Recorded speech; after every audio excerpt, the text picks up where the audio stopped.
Hi everyone, welcome back to Jafar education. నేను మీ జాఫర్. ఈ వీడియోలో మనం అసిస్టెంట్ లోకో పైలట్కి సంబంధించినటువంటి అప్డేట్ని తెలుసుకుందాం. మనకు అసిస్టెంట్ లోకో పైలట్కి సంబంధించినటువంటి నోటిఫికేషన్ అయితే రావడం అయితే జరిగింది. 5696 ఖాళీలతోటి ఈ నోటిఫికేషన్ అయితే రైల్వే బోర్డు అయితే రిలీజ్ చేయడం జరిగింది. దానికి సంబంధించినటువంటి డీటెయిల్స్ని మనం ఇక్కడ తెలుసుకుందాము. అదేవిధంగా మీకు అన్ని రకాల జాబ్ నోటిఫికేషన్ యొక్క అప్డేట్స్ని మన యొక్క ఛానల్లో అందించడం జరుగుతుంది. మన యొక్క ఛానల్ని సబ్స్క్రైబ్ చేసుకోండి. అదేవిధంగా మీ మిత్రులకు షేర్ చేయండి.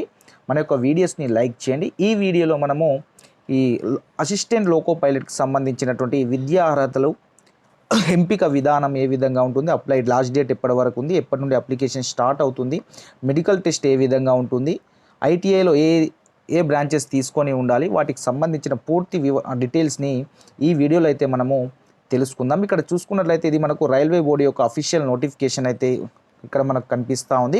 Government of India, ministry of railways, railway recruitment board అయితే ఈ నోటిఫికేషన్ అయితే రిలీజ్ చేయడం జరిగింది. Recruitment of assistant loco pilot. ఇక్కడ చూసుకున్నట్లయితే 20 జనవరి అంటే 20 జనవరి నుంచి అంటే రేపటి నుండి అప్లికేషన్ అయితే స్టార్ట్ అవుతుంది.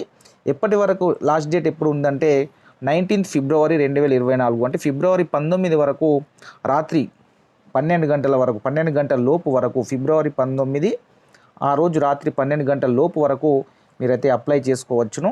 రేపు అయితే అప్లికేషన్ స్టార్ట్ అవుతుంది. Opening date of application 20 January 2024 and closing date of submission of application 19 ఫిబ్రవరి 2024. ఈ యొక్క అప్లికేషన్ ఫీ ఎలా ఉంటుంది అంటే ఎస్సీ, ఎస్టీ, బీసీ వాళ్ళకైతే 250 ఉంది. మిగతా వాళ్ళకి ఓసీ, ఓబీసీ, ఈడబ్ల్యూఎస్ వాళ్ళకి అయితే 500 అప్లికేషన్ ఫీజు ఉంది. ఎస్సీ, ఎస్టీ, అదేవిధంగా ఈబీసీ వాళ్ళకి, పీడబ్ల్యూ ఫిజికల్ హ్యాండిక్యాప్ వాళ్ళకైతే అప్లికేషన్ ఫీజు అయితే 250 రూపాయలుగా అయితే 250 రూపాయలు పే చేయాల్సి అయితే ఉంటుంది. SC, ST, BC, physical handicap వాళ్ళు. అదేవిధంగా ఎకనామికల్ బ్యాక్వర్డ్ క్లాసెస్ ఈబీసీ వాళ్ళు కూడా 250 అప్లికేషన్ ఫీజు ఉంటుంది. మిగతా వాళ్ళకి BC, OBC, OC, EWS economical weaker section వీళ్ళంతా 500 అయితే పే చేయాల్సి ఉంటుంది. ఇది ఎగ్జామినేషన్ ఫీజు. ఇక్కడ నెక్స్ట్ చూసుకున్నట్లయితే వేకెన్సీస్ ఏ విధంగా ఉన్నాయంటే అసిస్టెంట్ లోకో పైలట్ లెవెల్ 2 ఇది యొక్క ఇనిషియల్ పే అంటే బేసిక్ పే 19,900 అంటే దాదాపుగా 20,000 రూపాయలు బేసిక్ పే ఉంటుంది. మెడికల్ స్టాండర్డ్ A1 ఉంటుంది. రైల్వే రిక్రూట్మెంట్లో మెడికల్ టెస్ట్ అనేది చాలా స్ట్రిక్ట్గా ఉంటుంది. అదేవిధంగా చాలా క్లియర్గా చూడడం జరుగుతుంది. ఏ చిన్న లోపం ఉన్నా వాళ్ళు రిజెక్ట్ చేయడం జరుగుతుంది ఈ మన రైల్వే రిక్రూట్మెంట్ బోర్డులో.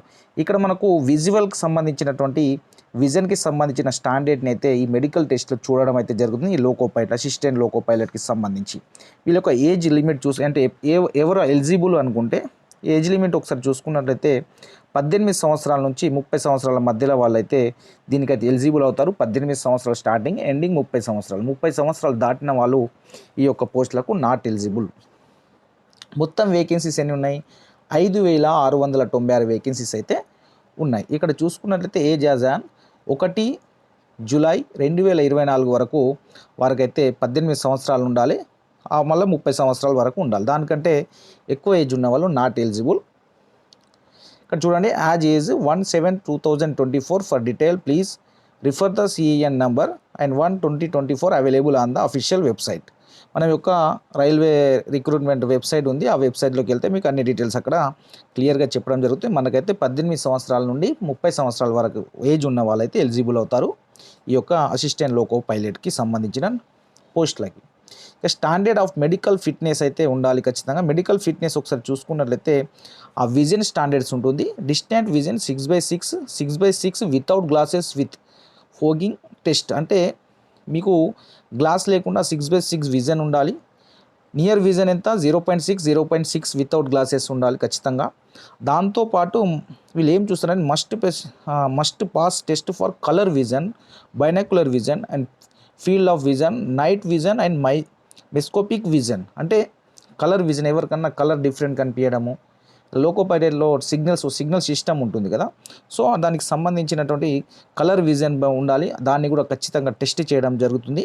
మీకేమైనా ఐకి సంబంధించి అంటే ఈ ఎగ్జామ్లో మెడికల్ టెస్ట్ మొత్తము కళ్ళకు సంబంధించి ఎక్కువగా ఉంటుంది. కళ్ళకు సంబంధించినవి ఎక్కువగా చూస్తారు. ఐ విజన్ అనేది చూస్తారు కరెక్ట్ ఉందా లేదా. కొద్దిగా సైట్ ఉన్నా మనకి నాట్ ఎలిజిబుల్ రిజెక్ట్ చేయడం జరుగుతుంది. సో వాళ్ళు విధించినటువంటి డిస్టెన్స్ ఎంత ఉందో దాంతవరకు మనం క్లియర్గా చూడగలగాలి. దాంతోపాటు కలర్ విజన్ కూడా పర్ఫెక్ట్ ఉండాలి. మన కలర్ అనేది అక్కడ ఒక కలర్ ఉంటే ఇంకో కలర్ లాగా కనిపిస్తే మనం రిజెక్ట్ చేయడం జరుగుతుంది. సో రైల్వే రిక్రూట్మెంట్లో ఎక్కువగా ఈ మన మెడికల్ టెస్ట్లు అనేవి చాలా హై స్టాండర్డ్గా ఉంటాయి. A1 స్టాండర్డ్ ఉంటుంది. సో కాబట్టి వీటికి సంబంధించిన మీరు ఒకసారి డాక్టర్ దగ్గర చూయించుకొని మళ్ళీ మెడికల్ టెస్ట్కి అటెండ్ కానీ ఎగ్జామ్ తర్వాత. నెక్స్ట్ చూసుకున్నట్లయితే ఇక్కడ మనకు 10థ్తో పాటు విద్యా అర్హతలు ఒకసారి చూసుకున్నట్లయితే 10థ్తో పాటు ఐటీఐ ఉండాలి ఖచ్చితంగా.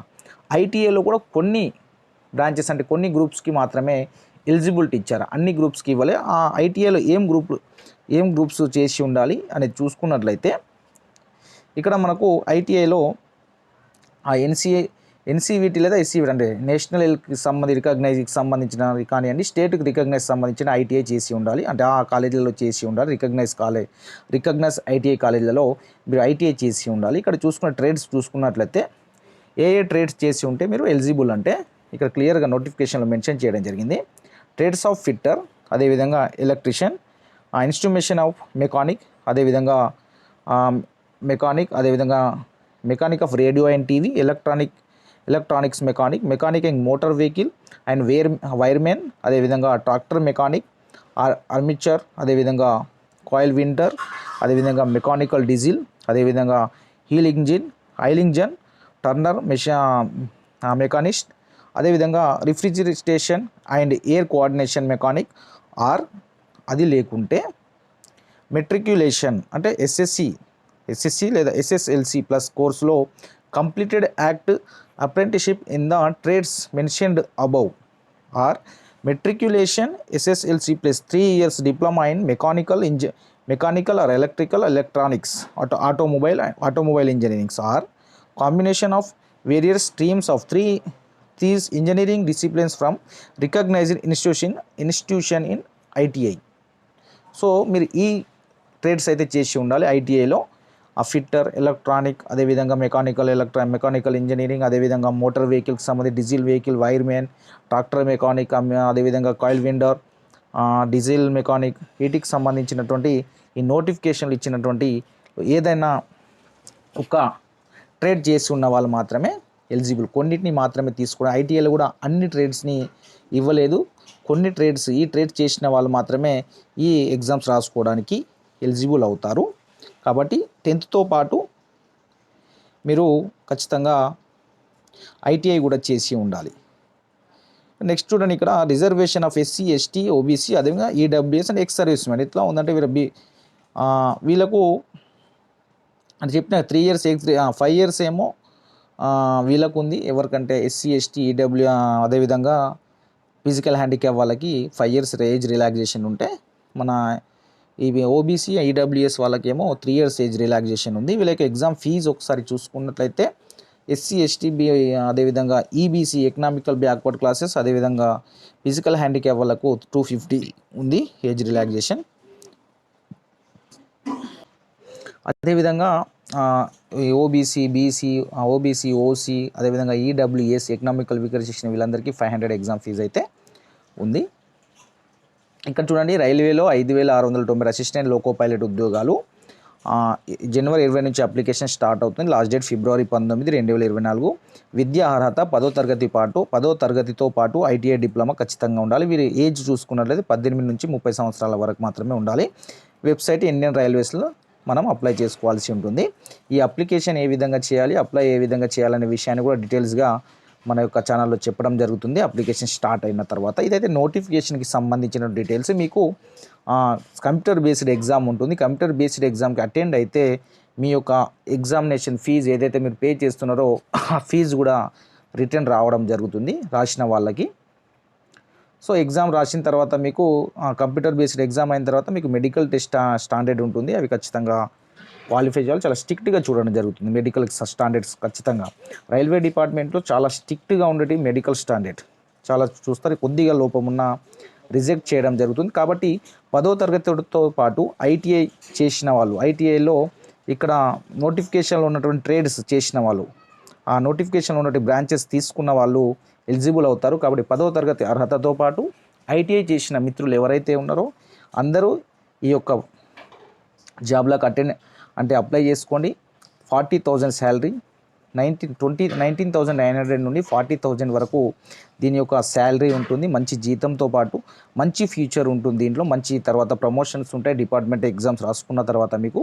సో తక్కువ ఏజ్లో జాబ్ వచ్చే అవకాశం ఉంటుంది. కాబట్టి మీరంతా ఎస్ఎస్సితో పాటు ఐటీఐ కంప్లీట్ అయిన మిత్రులంతా ఈ యొక్క ఎగ్జామ్ అప్లై చేసుకొని ఎగ్జామ్కి ప్రిపేర్ అవ్వండి. ఏమేమి ప్రిపేర్ అవ్వాలి, ఏమేమి ఉంటాయి అనేది కూడా డీటెయిల్స్గా నేను చెప్తాను నెక్స్ట్ వీడియోలో. ఆ ప్రిపేర్ అయ్యి ఎగ్జామ్ అటెండ్ చేయండి. దాని తర్వాత మెడికల్ స్టాండర్డ్లో క్వాలిఫై అయితే మీ హైఫై మంచి లైఫ్ ఉంటుంది, మంచి ఫ్యూచర్ ఉంటుంది ఈ యొక్క అసిస్టెంట్ లోకో పైలట్లో. సో కాబట్టి మీరంతా ఈ యొక్క ఉద్యోగాలకి అప్లై చేసుకోండి. ఇంకేమైనా డౌట్స్ ఉంటే కామెంట్ చేయండి, నేను రిప్లై ఇచ్చే ప్రయత్నం చేస్తాను. మీరైతే మన యొక్క ఛానల్ని లైక్ చేయండి, మన యొక్క ఛానల్ని సబ్స్క్రైబ్ చేసుకొని మీ మిత్రులకు షేర్ చేయండి. మీకు ఇంకేమైనా అప్డేట్స్ ఉంటే ఎప్పటికప్పుడు అందించే ప్రయత్నం అయితే చేస్తాను. ఇది యొక్క అప్లికేషన్ ఏ విధంగా చేయాలనేది కూడా నేను నెక్స్ట్ వీడియోలో మీకు అందించే ప్రయత్నం చేస్తాను. Thank you so much.